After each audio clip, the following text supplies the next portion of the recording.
السلام عليكم ورحمة الله وبركاته. ازيكم يا حبايبي؟ عاملين ايه؟ وحشتوني. النهاردة عاملين بقى حاجة كده خطيرة، دولشي سهل وسريع. عاملين النهاردة تورتة الرافاييلو بطريقة سهلة وبسيطة وما فيهاش اي تعقيدات. الكيك بتاعها سهل، ما فيش اسهل من كده، وكمان طريقة التزيين سامبليتش وبسيطة وسهلة وسريعة، زي ما تعودنا مع بعض في القناة ان احنا بنعمل اكلات سهلة وسريعة، وكمان الدولشي يكون سهل وسريع وخطير وما فيش اسهل من كده. الناس عشاق الجوز الهند والمكسرات والكريمة كده والحاجات الغنية، الطعم الغني، هيجوا هنا بقى ويتفرجوا على الفيديو ده وهيعجبهم جدا. تورته الرافاييلو من الحاجات السامبليتشي البسيطه اللي طعمها خطير وطريقه تزيينها سهله وبسيطه، مش محتاجه اي حاجات صعبه او ادوات او اي حاجه. شايفين الطبق الخطير؟ تعالوا بينا نشوف المقادير. اول حاجه هنعمل الكيك بتاعنا، والكيك بتاعنا ده خاص، يعني الكيك ده خاص بالتورته دي، يعني ده مش كيك اسفنجي، الكيك ده خاص بتورته الرافاييلو، لان احنا هنعمل كمان في الكيك جوز هند. يبقى خلينا متفقين ان دي تورته بس خاصه بنفسها، هي تورته بتتعمل الكيك بتاعها سبيشالي، بيتحط له جوز هند، وهي كلها منغنغه في الجوز الهند من اولها لاخرها. حلو كده. 3 بيضات عليهم طبعا فانيلا، وهننزل عليهم بمعلقه من الخل، ونضرب الكلام الخطير ده مع بعضه.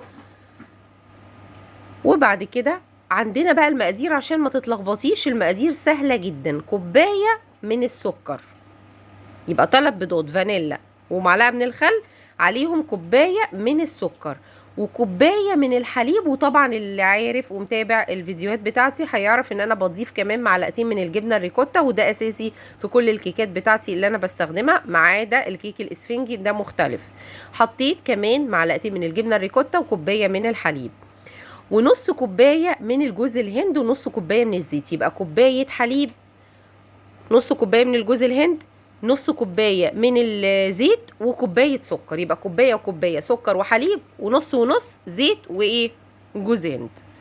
ونخلت عليهم كوبايتين من الدقيق، وهقلب الخليط بحيث ان انا اشوف الخليط بتاعي يبقى خليط كيك عادي خالص. دي تاني كوبايه من الدقيق، وطبعا عليها كيس بيكنج باودر، باكت من البيكنج باودر اللي احنا بنستخدمه في كل الدولشي بتاعنا، يعني حوالي معلقه.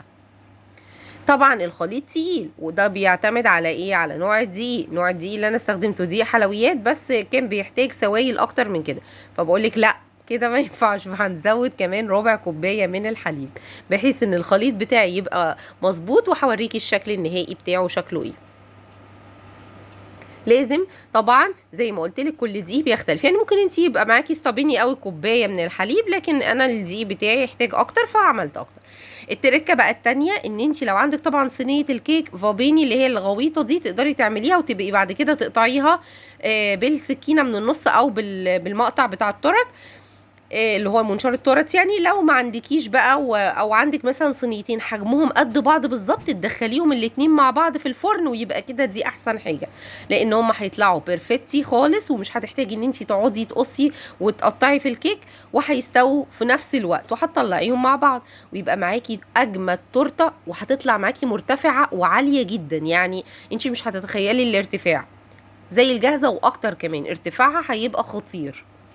زي ما انت شايفه طلعوا من الفرن، اللي سبتهم يهدوا شويه. طبعا مفروض ان انت لو هتزيني او تشكلي مثلا تورته، انا كنت مستعجله عليها فسبتهم حاجه بسيطه وما دخلتهاش التلاجة، سبتها بره كده شويه لحد ما بردت، يعني ساعه ولا حاجه او اقل من ساعه كمان، واشتغلت على طول. المهم هنعمل الكريمه بتاعتنا، والكريمه بتاعتنا سبيشيالي شويه. احنا هنا ضربنا بنا ده مونتاري، وهنزل عليهم بمعلقتين كبار من الحليب المحلى المكثف.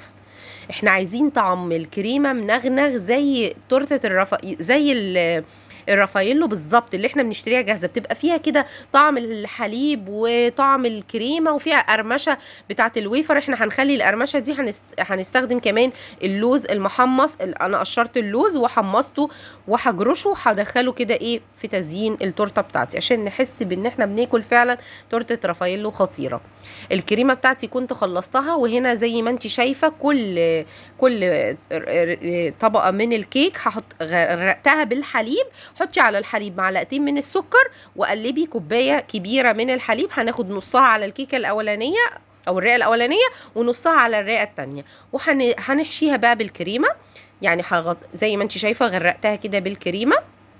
وبعدين الجوز الهند زي ما قلنا مكمل معانا الوصفه كلها. الجوز الهند ده اساسي، لانها اسمها تورته رافاييلو، يعني معتمده ان يبقى فيها جوز هند طبعا. وطبعا المكسرات زي ما قلت لك استخدمت اللوز عشان يبقى محمص ومقرمش، قشرته وحمصته وجرشته زي ما انت شايفه. القرشه بقى الخطيره دي مش عايزه اقول لك بيودي طعم في حته تانية خالص. ودي الرئه التانية. بصي بقى ارتفاع التورته، يعني انا ما كنتش عارفه اصور كويس بصراحه، التصوير ظلم التورته لانها كانت مرتفعه جدا، زي احسن من اللي بتشتريها من بره، يعني مرتفع ارتفاع خطير، وكمان متساويه في الارتفاع، مفيش حته عاليه وحته واطيه، طلعت مظبوطه وبرفكته. حطينا كمان بقى الجوز الهند بتاعنا. طبعا احنا غطينا الكريمه على كل التورته، يعني كل الجوانب اتغطت بالكريمه والوش وكله. سهل جدا تغطيه التورته طبعا. ولو عندك كمان المشط بتاع التزيين هيبقى سهل جدا اكتر، ولو عندك كمان البوردو اللي بتحطيه عليه التورته وتلفيها، فهيبقى التزيين اسهل من كده مفيش. انا ما استخدمتش كل الحاجات دي واتزينت بمنتهى السهوله. انا بفهمك انها تتزين بمنتهى السهوله والبساطه، لانها تورته سامبليتشي، على قد ما طعمها تحفه على قد ما هي سامبليتشي حتى في التزيين بتاعه. طبعا غرقت الكفر الكريمه ده كله بالجوز الهند، رشيت بقى جوز هند على الوش وعلى الجناب، هيبهدل الدنيا شويه، بعدين تبقي تنضفي كل جوز الهند ده الزياده زي ما انت شايفه. حطيت شويه مكسرات كده سامبليتشي وبسيطه، تقدري ترشي عليها صوص كمان شوكولاته بيضه، تقدري تحطي عليها صوص شوكولاته سودا، بس هي بساطتها جمالها في بساطتها، طعمها تحفه وخطيره وطعمها غني، ومفيش اجمل من كده ولا اجمد من كده. ولو عجبك بقى الفيديو ما تنسينيش من دعوة حلوة من القلب، ولايك وشير وسبسكرايب للقناة، وما ننساش نذكر الله ونصلي على النبي. اللهم صل وسلم وبارك عليك يا حبيبي يا رسول الله، صلاة كما تحب وترضى وملء ما تحب وترضى. وزي ما انتم شايفين كده شكلها خطيرة وتحفة. ما تنسينيش بقى من اللايك والكومنت الحلو والشير للفيديو عشان يوصلك كل جديد. وبون ابيتي.